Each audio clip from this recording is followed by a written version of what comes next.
Hi guys, I'm Daddy Freeze, and this is more like your last chance to join us in Dubai. On Sunday, the 13th of October 2019, I'll be holding a service in Dubai, and it will be an awesome opportunity for you to be there and plug in. And we're also going with UFit Fly to Kenya, Dubai, and Oman for only 599,000 naira. That is less than 600,000 naira. We would go to 3 places and we'll be together and have fun. It's going to be awesome. Call this number now, 0808 2622 410. Let's go together with Cool FM to Dubai, Oman, and Kenya as Cool FM celebrates its 21st birthday. I love Cool FM. Let's make this happen. Once again, the number is 0808 2622 410. We don't have the lobsters in today. I've got somebody special all the way from high up there, the presidency. Ladies and gentlemen, Senior Special Assistant to the President on Public Affairs. I warned you about 20 minutes ago. Well, I said it was going to be 10 minutes, but I knew you were not going to get yourself together in 10 minutes. So he's here finally. And we're going to talk about everything. By everything, I mean everything. His name is Ajuri Ngalale. Did I get that? You got it right, my brother. And this your voice is... Well, let me say something. You mentioned high up there. Yeah. Anybody who knows me personally, whether it's my wife, or whether it's my friends, or whether it's people who just happen to work in my office, know that even though the word special is in my designation, I don't consider myself different from anybody in Nigeria.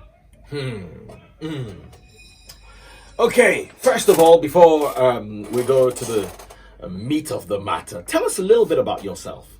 Well, as many of our listeners may know, I am a journalist professionally. I started my career almost a decade ago in Africa Independent Television, AIT, Dark Communications. It started really by let's just say divine arrangement, because I didn't study journalism. I did not study, communications. I studied history and political science. I'm a historian. And when I was engaging in my youth service, they sent me by Providence to AIT. And I thought even when I got there that I was just going to be pushing papers and doing administration, secretary's work. And they decided one day to put me on air. I did a television news report, and apparently it was good, and so it took off from there. Yeah. Okay, you spoke about divine. Are you inclined towards the divine? Are you in any way? Let me rephrase this. Right. Are you a spiritual person? Yes.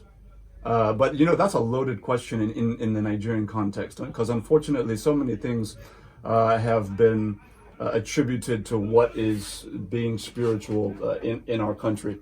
What I will say is that I have an intimate and real relationship with my Lord and Savior Jesus Christ, and I'm a Christian. That's what I'll say. Sound like a pastor. Can we? Are you a pastor? I have been ordained. Yes, I am a pastor. We're going to have some conversation on that, I'm sure, because there's so much to talk about. But right now, let's just face what brought you here. In my opinion, we've all seen the other side of this administration. That is the side the public is aware of, the side the public sees. However, there's so much going on underground that many of us are unaware of. Could you throw some light on power, for instance? What's going on in the power sector? Oh, okay. Okay, good. I wasn't sure when you were saying so much is going on behind the scenes. I wasn't sure if you were referring to politics or development. So now that you've said power sector, let's look at that. Well, one of the major things, obviously, I've always said, and I maintain this even now, Nigerians have earned the right to be skeptical and suspicious when government says anything about any sector, because the truth is, we told them over the years that there would be 40,000 megawatts of power by 2020. That has not happened, and we're not even close to that. So I don't blame any Nigerian who hears a spokesman and says, basically shuts their ear off. But let me just say that, and I hope that our listeners will fact check me, because I'm a believer in fact checking.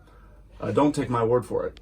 From 2015 to 2019, power generation increased from 5,000 megawatts to 7,000 megawatts.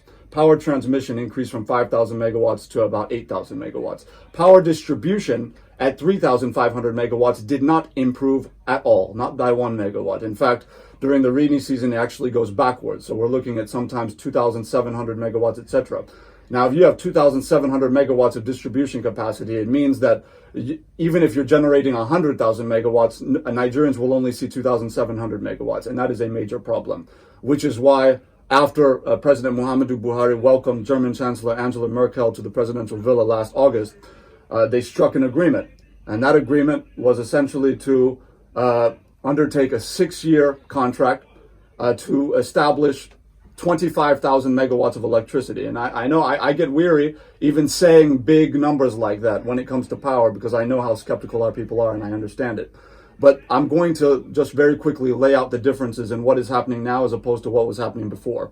First of all, this is a government-to-government deal, which means that, for example, the National Assembly is not going to budget, $3 billion or $5 billion, and then that budget is essentially domiciled in the Ministry of Power, and then the Minister of Power decides who he's going to give the contracts to. The Senate Committee on Power, the House Committee on Power come together and figure out how everything is going to work. This isn't one of those deals. This is a government-to-government transaction. We're paying the German authorities directly from the Federation account.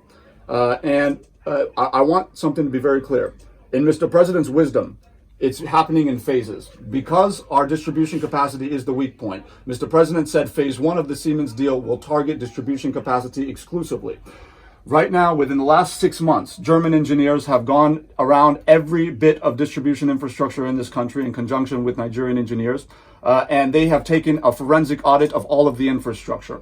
They have identified 103 projects within the distribution value chain that need to be addressed, either by upgrade or by total reconstruction.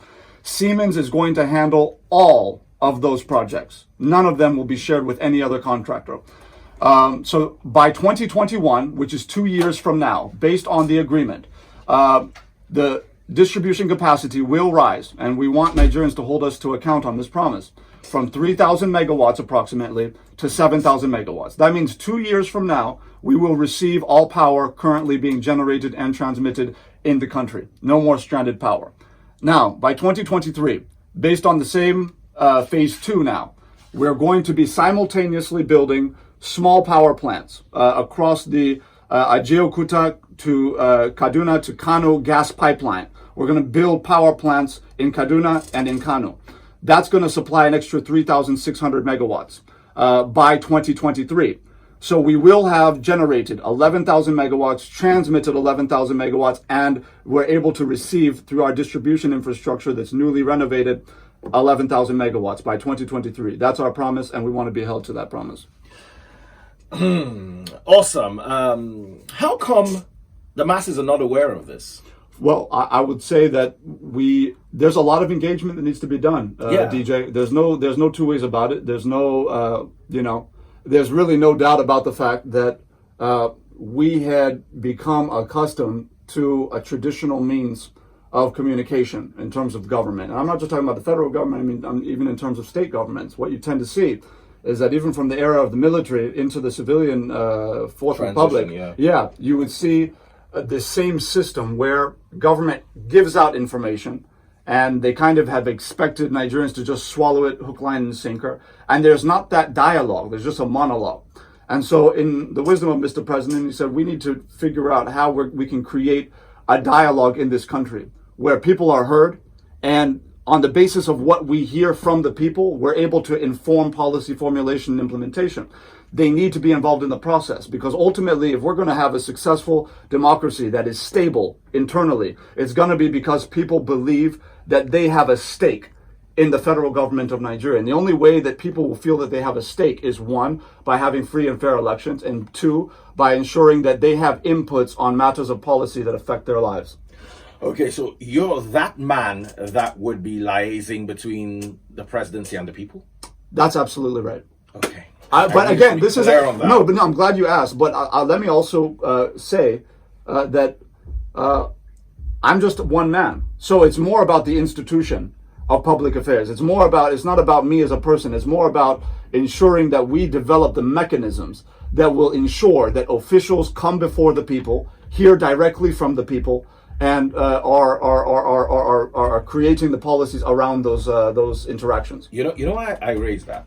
We like to have one person we hold accountable. I don't know if you've seen that. As No, a trend. sure. We like to. No, Okay, the buck it's him. stops with you. Yeah, Yes. yeah, right. So I want you to, because people are going to reach out to you, and you can assure us that whatever our complaints, our issues are, they will get to the top, and whatever the top is doing will be communicated to us. Right. So just as power is stranded, information also wouldn't be stranded. Yeah, exactly. And you asked a very important question, which was, why is it that Nigerians don't know what I've just talked about in terms of the power? Like, they might see the headline on a newspaper that says, FG strikes deal with Siemens, right? I want to speak on something that I have intimate knowledge about. I was a presenter on television on multiple stations.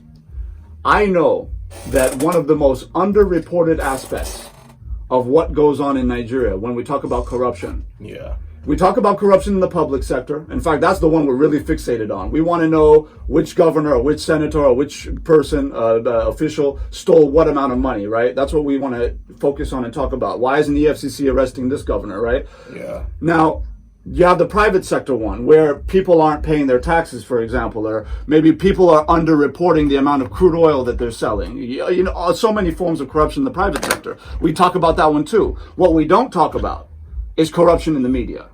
We actually pretend like it doesn't happen, like it's not even a factor, like it has no impact on what's going on. Slow down, I'm in the media. No, but this isn't a blanket. This isn't a blanket. No, I'm not attacking the media. I am not attacking the media. I'm not saying everybody in the media is corrupt. No, absolutely not. But what I'm bringing to the front burner, is the reality that there are political actors who have access to public resources, who deem it appropriate to funnel those public resources to certain personalities in the media, to address certain narratives, and to ensure that certain issues in terms of development never come to the fore. So when you ask me, why don't Nigerians know the depth of the details about power, for example, part of it is an orchestrated attempt to ensure that the things of development are totally under-prioritized compared to the things of politics that benefit some of these interest groups.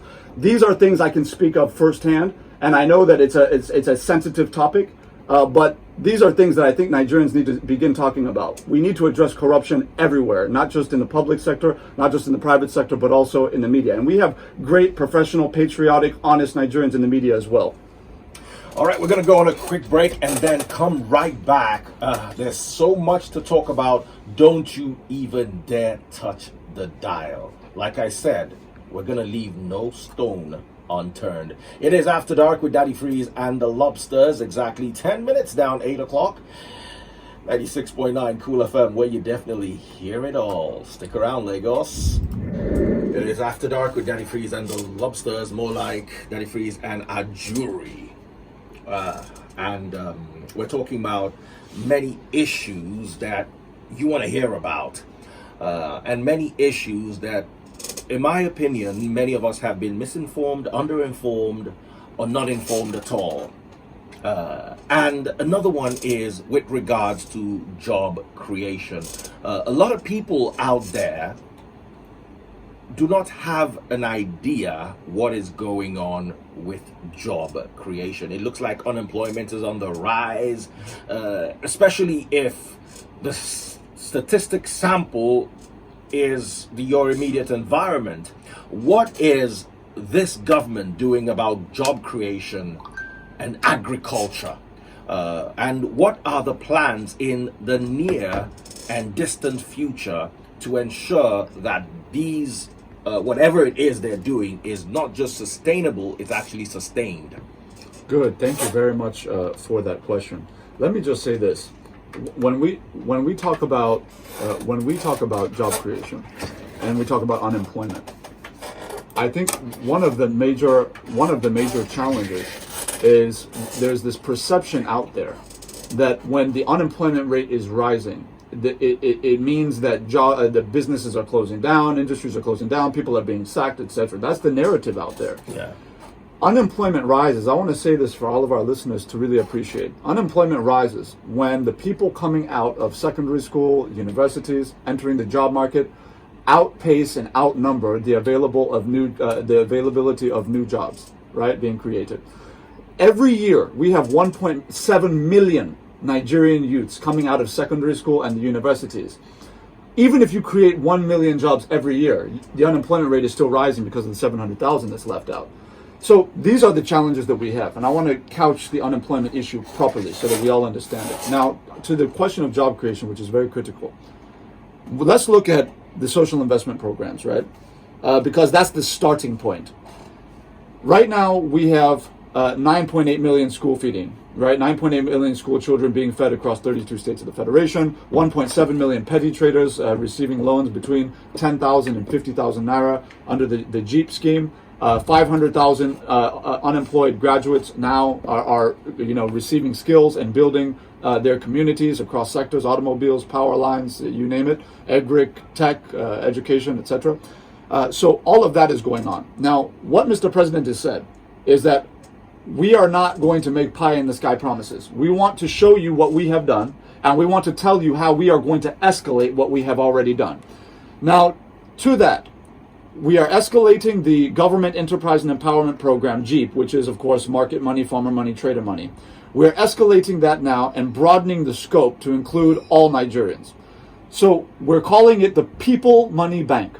The People Money Bank is going to be for hairdressers, plumbers, tailors, KK operators, market operators. You name the business, carpenters, you name the business. If you are a Nigerian citizen who is an adult, who has an auditable and verifiable small or medium scale enterprise, you will be eligible for interest-free loans of up to a ceiling of 1 million naira.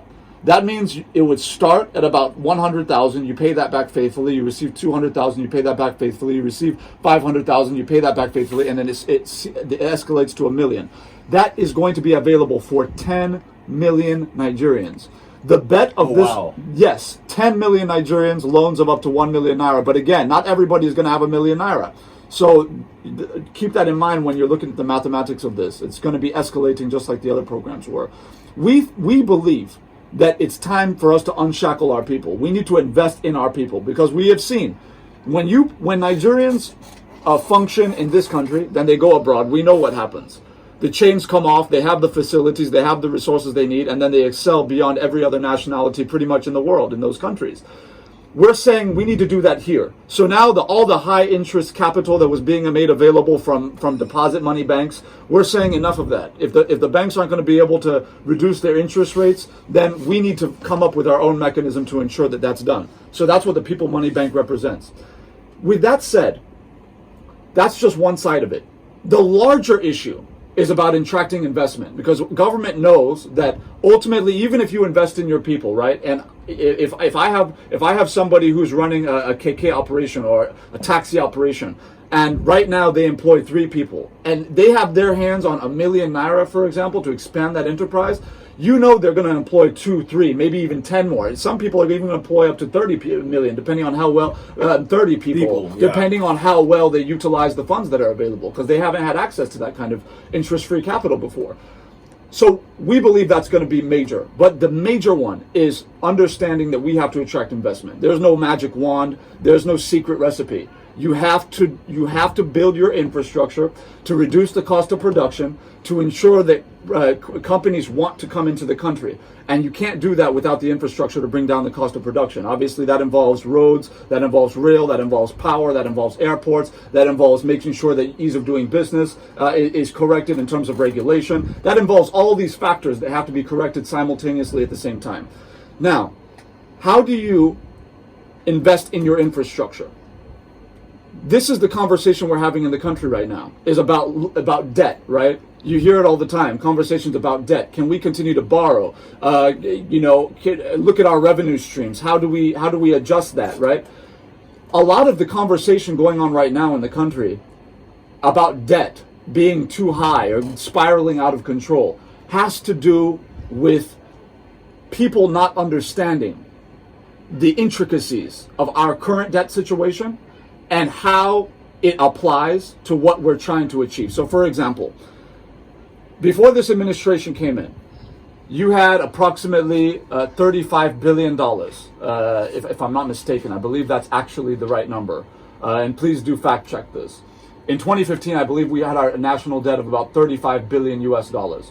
And most of that, if you look around the country and you say, okay, where's the infrastructure though? Like, I want to see the new airports. I want to see the roads. I want to see the rail. Like, how do we justify that massive amount of debt that was accumulated to the tune of 35 billion after the debt forgiveness we got from the Paris Club? And you look back and you realize you can't really justify it. Part of it was because obviously we know there were corruption issues, but also we were actually using funds that we were borrowing to pay salaries. This administration under Mr. President said we will not use a single kobo, and I challenge every Nigerian to fact check this, to pay salaries or to pay recurrent.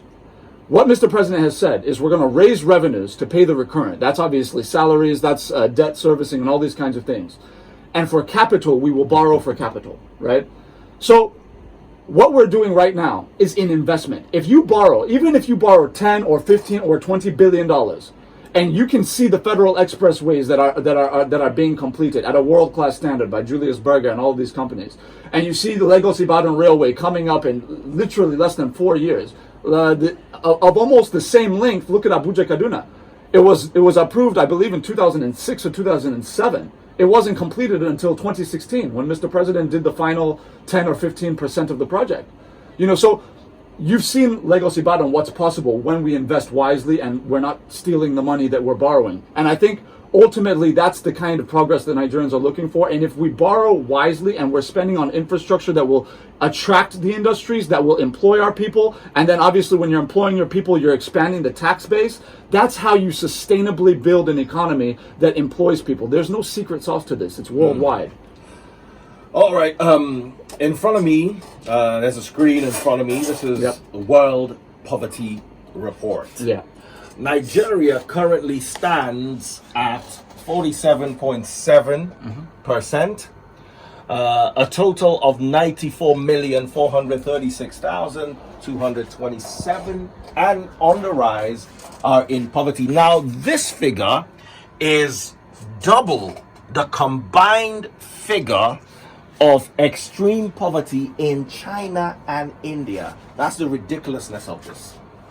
That is, we currently have more than double the combined extreme poverty in China and India. Both nations together are about 3 billion people.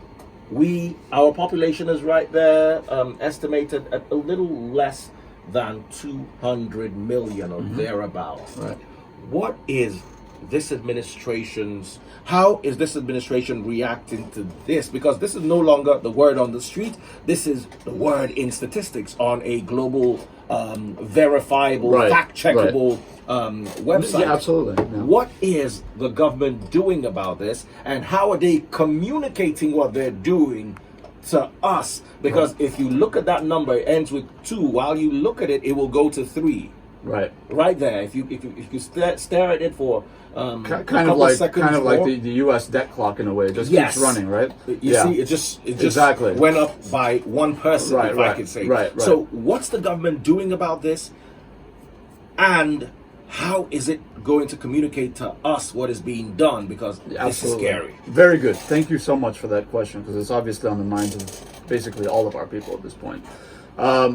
First, let's appreciate the fact that, there's this narrative, right, that, poverty started and ended with President Muhammadu Buhari. Like, he's the cause of, basically, the idea out there has been he's the cause of all our problems. When he came into office, all of a sudden poverty showed up as if we were, a very prosperous, developed society before 2015. I question the veracity of that idea, but I think ultimately we have to be very circumspect about this poverty issue. The reality is this: there are currently parts of this country where families who make less than 5,000 naira in a month are literally households of between 8 individuals and 20 individuals. Okay?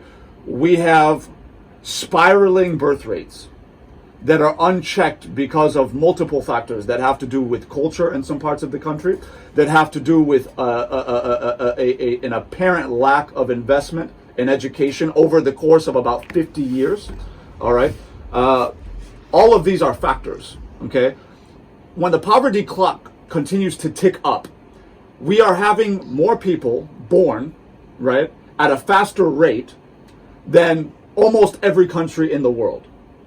That's right. Our birth rate is expediting at a faster rate than almost any country in the world. So if I am the head of an impoverished household, for example, okay, and I continue to just have children without any concern of what's going to happen, right? That is going to tick up. That's going to have an impact on how many people are impoverished in a country. These are real factors. How do you address it should be the question. And this is where I want to get to. We have to, first of all, Mr. President has been very clear about this, that he is going to be the president that finally bans and stops our Ajuri system. He has said it openly. He's not hiding it. And he is strategically positioned to be able to do so because not only, of course, does he come from the north, of course, but he is a beloved figure from the north. All right, so his people trust him. Northern people trust him, just like many people in the south also trust him. But he has that support base in the north. We all know that. So when he says something, people listen, particularly in that part of the country where he has such support. And so he understands that. And so he is the president who is now saying we're going to put an end to that. Now, what are you replacing that with? Right now, in terms of our education system, we are in the middle. And again, this is something that for whatever, by some miracle, it does not get into our media, traditional media. But within this 4 years, we are going to revolutionize the nation's education curricula through a partnership, because ultimately, obviously in the Constitution, it's very clear that state governments have the constitutional responsibility for primary education, for example, just like primary health. Now, because of that, Mr. President has basically brought everybody into the room in the National Economic Council and told them, first of all, there must be compulsory free education from 0 to 9 in every part of the country. Because Mr. President has come out openly to say, if our girls are being educated in all parts of the country, they're not going to be willing to have X, Y, and Z amount of children at such and such age when they don't have any means of essentially sustaining them, taking care of them, and all that. He knows what the issues are, just like many of us do. And so he's been very open about the fact that education is where you're going to nip this in the bud. So at NEC, he's doing that. He's leading that effort. Now, that's going to require a multi-pronged approach. First of all, Vice President Professor Yemi Oshinbajo went on a visit to Silicon Valley, I believe it was last year, where agreements were struck with Microsoft and Google to introduce to the Nigerian education system STEAM education. That's science, technology, engineering, arts, and mathematics. What this administration has agreed to do with the state governors is to remove us away from the 50-year-old theoretical curricula that we've been running, that was a colonial legacy, if you will, into preparing our children, not for today, but for tomorrow's knowledge-based global economy. What that is going to involve in practical terms, so that people can hold us to account, is every year between now and 2023, we are going to renovate 10,000 public primary and secondary schools. And when I say renovate, that's 40,000 schools by 2023. When I say renovate, I'm not talking about painting walls and putting on new roofs. I'm talking about building ICT-equipped laboratories that will ensure that every child in this country, no matter where you're from, no matter how poor or rich your family is, you're going to have access to facilities that will teach you coding, that will teach you robotics, that will teach you animation, that will teach you design thinking. That involves not just a revolution of the curricula itself, but also the facilities to ensure that you can actually practice what you're learning within the curricula. You can't do that with teachers who are underqualified. And so part of the plan as well is to completely retrain all of our teachers in digital literacy. So that not only, if you're a math teacher, not only are you being retrained in the mathematics curricula, you're also being trained in the area of digital literacy to match those skills with relevant technologies that we're bringing to bear in the education system. All of this is what Nigerians should expect in this term. If they don't see it, they should hold us to account for it, because we're saying that is what is going to happen. They're going to hold you. And look, there's no excuse. Right now, I'm saying it, there is no excuse. Right now, the National Assembly is not a National Assembly that's gonna cut the budget of certain projects because they don't want the president to be reelected. That's no longer an issue. We have a National Assembly that's supportive of the president's agenda. We're gonna have the funding for the initiatives we want to do. And we ask Nigerians to please, when we talk about borrowing, don't just say don't borrow. It's about smart borrowing. Smart borrowing. What are you borrowing for? And this administration is bringing out all of the external borrowing plans to say, look, these are the projects in these locations, and this is what money is going to be applied to each project. Hold us to account. And we're asking the citizens to please hold us to account. All right, we're going to go on a quick break, and when we come back, we'll be talking about security issues, the alleged quote and unquote rift between the office of the president and the vice president, and also what is going on with Omoyele Sowore. It is After Dark with Daddy Freeze and the Lobsters Chop Life crew right here on After Dark. Don't go anywhere. Give it up to Rotimi. That was Love Rhythm. Ajuri is right here with me. Ajuri Ngalale, Senior Special Assistant to the President on Public Affairs. And we're going to talk about everything. Right now, security is a major issue. Leah, Sharibu, and everything else going on. What do you have to say about that? Well, first of all, it is a serious issue. Let's say it the way it is. We are not in a situation right now where anybody can throw a party and celebrate that the mission's been accomplished. I think the president's been very open about the fact that this is the topmost concern on his mind. This is what he goes to sleep thinking about and what he wakes up thinking about. He's been pretty open about that. What we are faced with requires something that is more than a federal government of Nigeria response. And I want our people to understand this. We could be fighting the perfect battle with the perfect equipment, with the perfect men.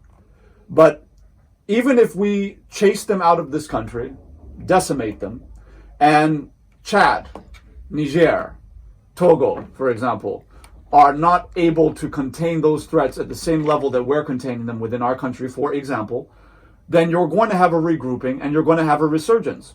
And that is why, in Mr. President's wisdom, he has said this has to be fought, not just through the MNJTF, the Multinational Joint Task Force, but through ECOWAS. And as a fallout of the most recent ECOWAS meeting that was held, the heads of state, they agreed under Mr. President's leadership that they would set aside $1 billion, all of them, they all pitch in, and for all of their forces to coordinate a strategy that goes beyond just the MNJTF or goes beyond the federal government of Nigeria to ensure that we, first of all, contain and then decimate. That's where we are right now. The other issues, you have issues of kidnapping in the country, very real ones. You have some that are, you have stories coming out now that never used to come out where, for example, a lady who says she was kidnapped or goes missing, for example, gets caught. And then we find out that the lady was working with her captor to try and get money out of a parent or out of an uncle and things like that. These are things that are happening as well. So there are also political orchestrations. But nonetheless, you have to take them all very seriously and you have to figure out how you're going to nip all of these new threats in the bud. Ultimately, when you look at what's happening across sectors, particularly in the defense sector, let's come to terms with the fact that this is going to require all of us. I think we still have this idea, and I still face it every day, even in my job, is, yesterday you were my brother. Yesterday you were my brother. You were my good person. But you joined government, and me, I don't know you again. I disown you. You're one of them. You don't they chop money and all that. I get those. I get all of that. And that portrays, that conveys the reality that we still see government as being them versus us. We don't see government as a structure that is empowered to support us or to protect us or to, really cater for us. And part of that is failed governance over a long period of time. And part of that is military rule. I mean, there are so many factors. But if we don't adjust the way that we look at government, it's going to be difficult for me as a citizen, for example, to really work alongside security officers or intelligence officers in my community. If I don't trust you, if I see you as you being you, working against me as a citizen, I'm not going to do that. And ultimately, if I don't have that, if the civilian population doesn't have the relationship with the government, whether security or outside security, you're not going to have the effective synergy that you have in developed countries where a lot of tips are given that lead to the arrests of high-profile suspects. We don't have that culture yet. We're still you versus me. We're not us against them. Us against the elements that are trying to create this unity. We haven't gotten to that level yet, and we have to, because security is too much for any government to handle alone. There's always a civilian component to security, and I think we have to adjust our mindset to that. Does that now mean that the federal government does not have the absolute lead responsibility to handle security? Of course not. Of course they do. Of course this administration takes that responsibility seriously, and we're not passing the buck. We're just saying we can do better if our citizens believe in us, and if media personalities, for example, aren't emphasizing the things we do wrong and really pay attention to what actually happens well. Because right now, what happens? You just watch TV in the mornings. What do you see? You see, our security agents are not trained. They're not equipped. They're impoverished. They're angry. They're not committed. They're incompetent. These are the comments that you get from on-air personalities, from guests that come on programs. That does not inspire confidence, not even in the civilian population, and certainly not in the officers that are risking their lives every single day to keep you and I safe. And we don't really look at it like that. In the West, in these developed, even in China, for example, when they see a man who gives his life to protect ours in military service, and I understand there are issues around the police and some of the irregularities there, but particularly with the military, there's honor. There's respect. There's regard. We do the opposite. Not only do we not give them honor, we don't give them respect, we don't give them regard, but we actually demean them. We actually demean them actively. Meanwhile, they're in some place that you and I and many ordinary citizens of this country would never want to visit, not even for one day, and they're living there. Not because they want to, not because they want to be in the middle of a forest in Maiduguri. They want to be with their families in Lagos and Port Harcourt and Kefi and all that. But they're there to protect us, and we don't value that. We don't honor that. We don't respect that. And that is an indictment on us as a people, and we need to be honest about that. I'm not saying that because I'm in government. I've been saying this on air as a journalist. I believe in this very, very strongly. We need to be patriotic, and we need to support those who are ready to lay their lives on the line for us. Okay, thank you very much for that. Now to some very strong matters that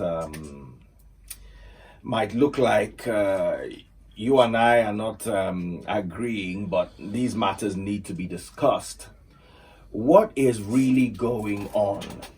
Word on the street is that there's a rift between the president, or the office of the president, and the office of the vice president. Some people liken it to the Cold War. Can you please throw some light on it? Because this is a topic of discussion on Twitter, a trending topic. Yeah. And as I speak to you right now, there's a story on Linda Ikeji's blog that says, police arrest and detain organizer of Oshinbajo for 2023 president campaign in Ondo State. So all these things are seemingly giving life to the idea that there could be something. Thank you very much. One of the big misconceptions is somehow that people who are in public office don't hear what's on the ground. We hear all the chatter. I've said this consistently, which is that as a media man, particularly one who practiced in Nigeria. How many years did you practice for? Almost a decade. Oh wow. Oh yeah. You name it, from bomb sites to I've seen pretty much everything there is. When you look at our journalism, we look for headlines. We want people to pick up the newspapers, buy the newspapers. We want people to click on, the news links. And the way that you do that, and this is a time-tested thing. It's not just Nigeria. It's even abroad, where you can create drama, scandal, conflict. That is what people like to read. Let's be honest. There's nothing. No. Let me. I want to land. There are political attributions to very real administrative issues. All right. Okay. What we have, if you look very carefully at who is saying what, you've heard from this. I think they call themselves the Southern and Middle Belt Leaders Forum or something like that. This is a forum, right, that has come out in favor, in public, campaigned for a candidate for president, right, who did not win the election. Okay, he was not named President Muhammadu Buhari. So, if individuals who campaign for a particular individual, right, come out and say that there's a rift in the presidency, I think it's worth acknowledging the antecedents so that we have an understanding of what motives might be at play when people say what they say. Now, with that said, let's look at the issues as they are. The allegation is that the economic management team was dissolved or disbanded in favor of the Economic Advisory Council in an attempt to disempower Vice President Professor Yemi Oshinbajo. That is the claim, a political disempowerment, right? That's the claim. Now, what our people need to really understand tonight is that there's a situational context in which these bodies were established. Within the economy, there is one constitutional statutory body, which is the National Economic Council, which is constitutionally mandated to be chaired by the Vice President, which continues to be chaired by the Vice President. These other bodies are at the President's discretion and prerogative. Now, in 2015, when the EMT was established, the EMT is a body of public sector leaders, the central bank governor, minister of finance, you name it, FIRS chairman, customs, and all that. In 2015, we had a falling currency that was depleting seemingly by the day, the exchange rate, the value of the currency. We had a record low in our foreign reserves. So we didn't even have a buffer to be able to support the fall of the currency the way that Russia had it when they were sanctioned over the Crimea. We didn't have that. So the currency kept falling. You had manufacturing at negative 4.2% in 2015. There were companies moving out of Nigeria because of the recession and all of the uncertainties around public finance. So in that situation, Mr. President put the EMT together as a kind of a situation room, a crisis management center, right, to stabilize the economy in recession. Over the next 4 years, what has happened? The exchange rate has stabilized. Our foreign reserves have added $20 billion. They're healthy. The manufacturing, for example, is now growing at plus 2.1% from negative 4.2%. So it's actually grown by 6% since 2015. Companies are coming into the country. And all of that, we're out of recession. So now the economy has stabilized. So Mr. President has now said, look, instead of the public sector leaders being the think tank, now that they have done their job in stabilizing the economy, let's bring in some private sector actors. Let's bring in some academicians and some other people that might be able to offer another perspective that might be able to expedite economic growth even further. So in his wisdom, he now establishes the EAC, right? That is the context in which this was done. The situation that gave rise to one has now gone. And therefore, there's need for something different in the eyes of the president. This is his discretion. That's on the one hand. The other allegation was that the move, the apparent move of the social investment programs into the Ministry of Humanitarian Affairs and Social Development, they say is an attempt to disempower the vice president. Yeah. When in reality, the president has been very adamant that one of the biggest problems of our development and one of the greatest causes of our underdevelopment as a nation since 1999 in particular is that in the democratic dispensation, we have had this tendency to engage in policy somersault. One administration comes in and they say, you know what, we're going to abandon everything the previous administration did. We're going to start new projects so that the people will clap for us when we finish these projects. Mr. President was even criticized for continuing some of the projects of the previous administration, completing abandoned projects of the previous administration, which he felt would add economic value to the country, because he knew it was the right thing to do. So he believes in institutionalizing development. If you have a policy that works, let's institutionalize it so that in 2023, and this administration is expired, we can now have that policy continue. Now, The SIPs are currently impacting over 10 million Nigerians. We're going to expand that. So what he has said is he's not going to leave it to chance because it's currently under the presidency. When this administration leaves office in 2023, then that program potentially could be at risk if it's not built into an institutional framework which the ministry represents. That is why Mr. President put it into the ministry. It has nothing to do with politics. It has nothing to do with disempowerment of the vice president. This is an administrative agenda. In a nutshell, right. The vice president has not been disempowered. First of all, he has not been disempowered. He is currently the chairman of NEC, which is going to be working in consultation with the new EAC to guide the economy. That's number one. And number two, he's still the chairman of the Presidential Enabling Business Environment Council, PEBEC. Obviously, we know what happened with the World Bank very recently with the report on the ease of doing business improvement in the country for the second time in 4 years. He still has so many things that he's going to be administering and managing. I can assure you, the Vice President of Nigeria is not looking for more work. He has plenty of work to do. All right. On a final note, one of the most critical issues right now, that is, I'm going to say this to you because you came with information, and I also want you to take information. Right, please. There are patterns we need to be very careful with. Sure. The first one is El Zakzaki. He seemingly became more powerful after the incarceration. I'm just right, laying the groundwork. The groundwork. Right. We move on to, I don't know if you're familiar with a gentleman called Naira Marley. Yes, I am very familiar. And the EFCC. And the issues, very familiar. I'm a radio presenter. Right. I think I had a vague idea who Naira Marley was. Right now, I'm stuck with listening to him every day when my domestic staff are either playing it, and this was born out of the way the EFCC, between you and I'm understanding. This is something I'm saying we what can you're. prove. Yeah, right.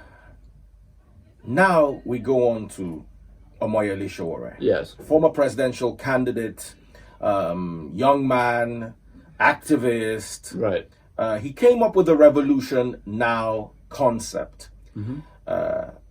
I wouldn't say I disagreed, but I didn't agree with the fact that I felt Nigeria was not ready for a revolution, because the first revolution you need to have is a mental revolution. You need to have a right state of mind, or else it would just be what we saw happening in the fallout of the xenophobic attacks in South Africa. Right. I was in traffic one day scared to death because they were attacking everything and everyone. However, if he's been detained for so long and a high court judge grants him bail and he meets his bail condition, and then the DSS is seemingly insisting that he cannot be released in a democratic society, I think there's something wrong. Because right now, we saw a video today of him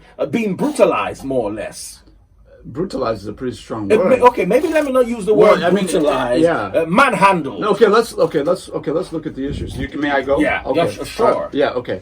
So, first of all, I am very much appreciative of where we're coming from as a country in relation to the rights of free speech, the rights of journalists, etc. I understand that we're coming from a time of letter bombs. We're coming from a time of people being assassinated and all that in the media industry in this country. So I get the sensitivity around the issue. But there is, and I want to be very frank about this, even because I'm very consistent, even from the time of when I was practicing, because ultimately these are value judgments, and value judgments don't change when you enter a political office, if you're real about your values. Absolutely. Now, I have always been a believer that if there is a law, right, that guides human behavior, okay, and you of your own volition break that law in verifiable fashion. I'm not talking about speculation now. I'm talking about a situation where, and I don't want to name names or attribute guilt because I'm not a court of law, right? But when you watch national television in the morning and somebody is seated in front of a national television audience in this country and says with his own mouth that I am going to change this government, remove this government from power through means that are not democratic, through means that have nothing to do with an election. There will be a revolution. There will be days of rage, in quote, right? And your question, the journalist asks you again, is this what you're saying? Are you really saying this? In shock. And you respond by saying, watch and see. We are going to do this, right? You've said that on national TV for everybody to hear and see. Now, we always do this insane or climbs thing, right? We always like to say, Nigeria, we're so backwards. Look at what they're doing in America. Look what they're doing in UK and France. If any person gets on national TV in those countries and says, this is what I am going to do. I am going to overthrow this government and I'm going to replace it with whatever mechanism I want to replace it with. You will not see that person's face for 50 years. It doesn't matter whether they're 18 or whether they're 55. You will not see them free for a very long time. Why? Because the offense is verifiable. It's recorded. You can watch it. You can play it back. It's unmistakable. This isn't speculative, right? Now, that's on the one hand. On the other hand, you have a situation where there were allegations of money laundering, funding, allegations of moving the money around to actually manifest this thing that was being threatened on national TV. See, unless we want to get into a situation where we have agreed that we don't have a nation, right? That there's really no constitution, there are no laws. That is the only circumstance under which I think anybody can see somebody break a law as serious as a treasonable felony is concerned, okay? I don't think the word treasonable felony. That's the word. Yeah, right. Now, let's just say if that offense is termed a treasonable felony, then that's what it's termed as, okay, right? If that is verifiably done, and we're insisting that this individual should be freed. We're not saying that it should go through due process. So if you watch the movement, it's about free this person. That means it doesn't matter what was said, doesn't matter what was done, leave the offense. It was just an innocent mistake, just leave him. That's what you're hearing from SANS. They're senior advocates of Nigeria on the airwaves, literally saying, oh, it's just an innocent mistake by a very zealous young person and all that. Is that how laws work? I just want us to be very serious now. If I go out and I kill somebody, can I say that I killed that person because I just felt it in the moment. I just had rage in the moment. Please, just forgive me. If that's how societies work, I would believe that there's an anarchy at play, right? I don't think that's how societies function. Laws matter. Now, to your point, you asked a very important question, which is the issue about why it is that the individual is not granted bail. Yeah. Right? After a judge. Right, thank you. We had a similar conversation around Mr. Dasuki Sambo, you remember? We had a similar conversation around Sheikh Al-Zakzaki. One of the big, and this happened even when I was on air as well, is people would come on and they would say, if you are detained on 9 counts, right? You have 9 counts of 9 different issues, right? And the court took 3 counts and said, on these 3 counts, this court grants you bail on such and such conditions, right? Yeah. Those 3 counts have been addressed. There are 6 other counts that have not been addressed by that court, but it's the same individual. So now the authorities come out and they say, wait, there are actually these other counts that have not been dispensed with by any court. So you're saying that we should now pretend that the judgment of this court covered all 9 when it only covered 3? That's not how it works. If you cover all the counts, I think that's a different kind of a conversation. So I'm not a legal expert. I don't know I have to be open with our audience. I don't have all the details of this particular case. But I know that has been a major issue in some of the cases that I mentioned. Ultimately, it comes down to this. If anybody comes out to do what they know is against the law, right? Whether it's as serious as what we're talking about, or it's kidnapping, or it's rape. If we're not going to have the same attitude about a rapist raping a child, why would we have the same attitude about something that people are terming as a treasonable offense? Something that's verifiable.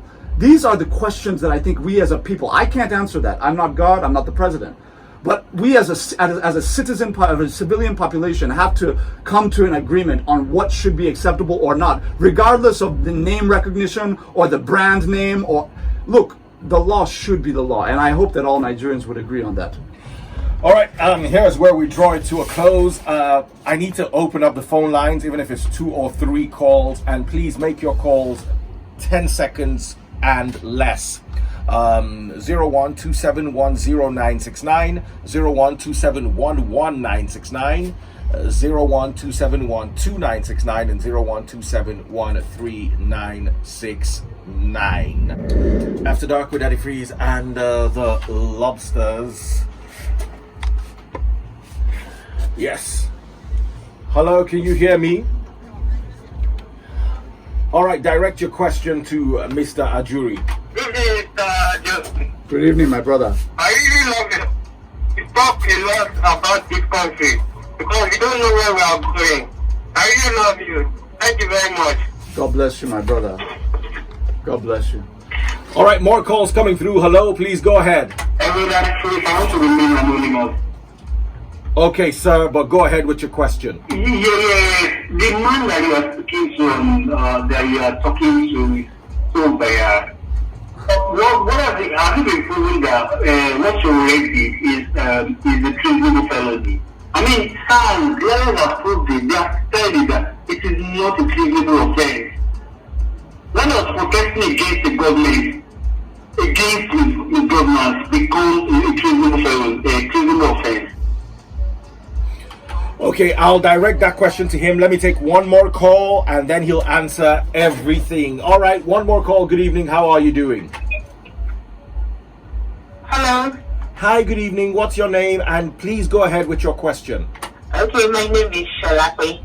So I wanted to ask that, because I heard the Sowore explanation and everything. So although I do agree that he should have said that on national TV and he deserves whatever punishment whatever the court him, but I'm saying that, is he saying that the court judgment that he should be released on bail can be ignored by the DSS simply because of the count thing? Is that how it works? Really? Legally? Okay, thank you very much for your questions and contributions. Jerry, please go ahead and address them. And you also have something to say as we're rounding us off, because we really don't have too much time. So please go ahead. All right, thank you, DJ. First of all, let me just say God bless you, my brother, for that encouragement. I hope that you will also be encouraged along your path in life. My second brother mentioned, I think, some issues that he had with the case and all of that, maybe the explanation and all that. I look, we are in Lagos. This is the home of the individual that we're talking about. This is sensitive terrain. I get it. I understand it. I am not against any individual, including the one in question. I'm talking about the issue of what it is that we think our laws should mean and how they should be applied to anybody. So leave the brand name, leave the name recognition and all that, and look at an individual as a citizen first before you look at who he is or what he's accomplished. That should not matter in this instance. To my sister's contribution, thank you very much for that contribution. The response is this. I am not a senior advocate. I'm not a lawyer, and I can't pretend to be. And I don't want to just appear to be all-knowing just because I'm in public office. I don't believe in that. So let me just say that in the area of Dasuki and Sheikh Al-Zakzaki, I'm only telling you what has happened and the explanations that were given. That if a court has not dispensed with, it's just like an election case. If you strike out 7 issues on an election petition tribunal and you have 1 issue left, that issue can win or lose you that political office because it's still a subsisting matter before the court that has not been dispensed with one way or another. So that's basically that. The last thing I would say is this: to our friends who are questioning the veracity of the federal government's position on this matter, I would ask you one question. Why is it that in the aftermath of the arrest, the conversation that was out in the public domain was, Oh, he wasn't talking about revolution as in changing government. He was talking about revolution in the way that governance is supposed to be done in Nigeria. And we saw these alternative explanations come up, right? That was what was going on. It was like a kind of a patch thing. Like, let's try and patch this thing. Now, today in court, what happened? You talked about it in the context of a manhandling. That's one way of seeing it. Another way of seeing it, you would have seen an individual who is at question here reaffirm that same position that has now brought this trial about, which essentially said, this government is finished. Those were the words that were spoken again today in front of cameras. So I don't really know. I don't know. Like, is there another bit of evidence we're looking for to prove, like, the person is saying it over and over again? At what point do we acknowledge that this is not in accordance with our law?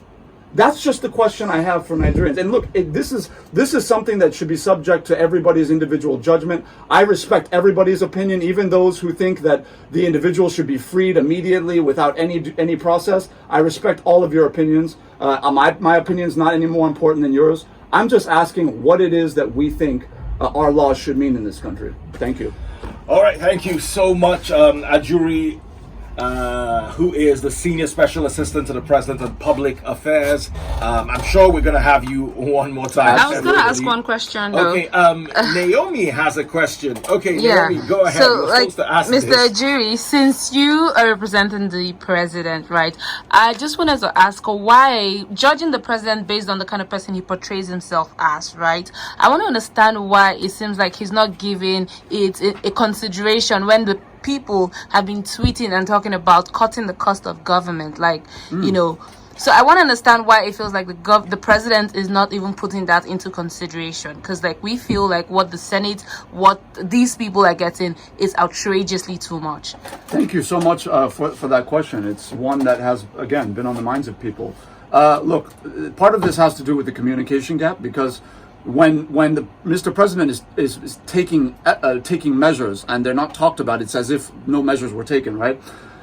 First of all, let's look at the personal example. We know that the president and the vice president voluntarily on their own slashed their own salaries, something no previous administration had ever done.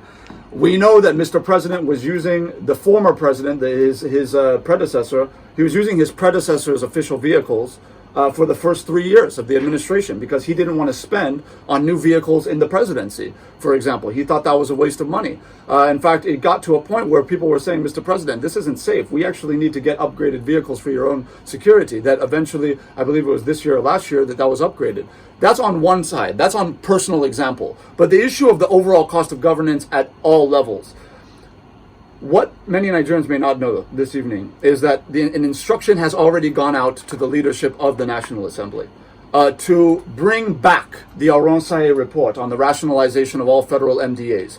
In fact, the Senate President has actually been open about it. I believe it was last week, the Senate President Ahmad Lawan came out and said, we are going to put that report into effect, that we have so many agencies that are duplicating functions. We have wastes in terms of personnel, in terms of budget allocations and all that, and we can bring that down. So there are efforts on ground, and I think that by the time we reduce the several, you're talking over 1,000 federal agencies that can be reduced. By the time we do that, you're going to see the cost of governance come down. And also, the Senate President has also come out to say that the issue of the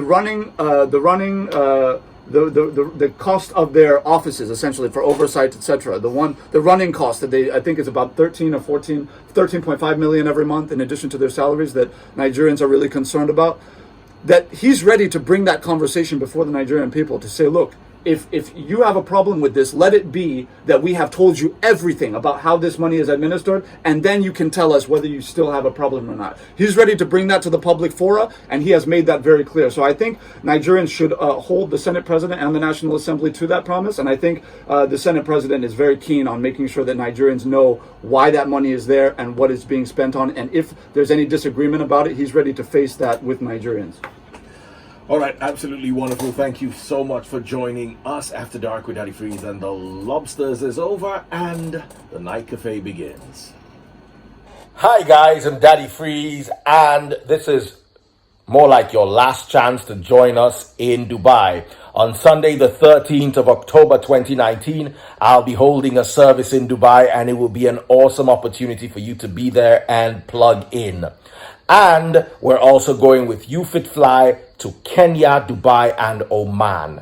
For only 599,000 naira, that is less than 600,000 naira, we would go to 3 places and we'll be together and have fun. It's going to be awesome.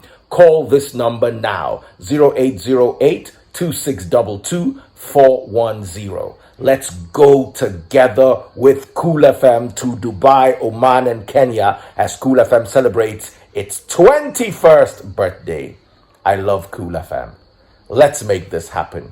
Once again, the number is 0808 2622 410.